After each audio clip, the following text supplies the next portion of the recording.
Épisode 2, est-ce que Bridgerton ça vaut la hype? Avec le bal masqué, le début de la saison amorce ce qui va se passer dans la saison. L'identité, c'est la main thématique. Pourquoi? Parce que Sophie cache à Bénédicte qu'elle était la dame en argent, elle veut pas le lui dire. Parce qu'il sait qu'il la désire, elle, la dame en argent, plutôt que elle, Sophie, la servante. Aussi parce qu'il y a une différence sociale entre les deux. Et à l'époque, c'était hyper tabou. C'était non. Ah non, non. Aussi, elle ne sait pas qu'elle vaut plus que simple servante. Parce que la belle-mère, elle cache quelque chose par rapport à l'héritage de son père.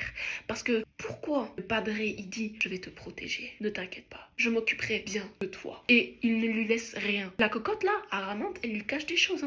Pourquoi j'ai lu le livre? Je sais de quoi je parle. Ce côté identité, on le retrouve aussi chez les autres personnages. Pénélope, son masque est tombé, tout le monde sait que c'est Lady Whistledown. Et elle doit assumer cette nouvelle personnalité, ce nouveau rang, on va dire. Violet, elle commence à accepter sa féminité, sa sexualité et son corps de femme veuve âgée. J'ai beaucoup aimé la scène qu'elle avait à la fin de l'épisode 4, attention spoiler, parce que c'est rare qu'on voit ça dans l'univers du cinéma. Et surtout chez les femmes âgées, c'est super rare et j'ai trouvé ça super touchant. Francesca, elle explore sa sensualité et son désir. Surtout depuis qu'une belle femme noire et confidente est arrivée à l'épisode 4 par surprise. Attention spoiler, oups, je l'ai dit trop tard. Ensuite, on a la reine et Agatha. La reine ne veut pas laisser partir Agatha. Parce que Agatha, c'est une partie de son âme, une partie de sa personnalité. Elle part, une part de son âme s'en va avec elle.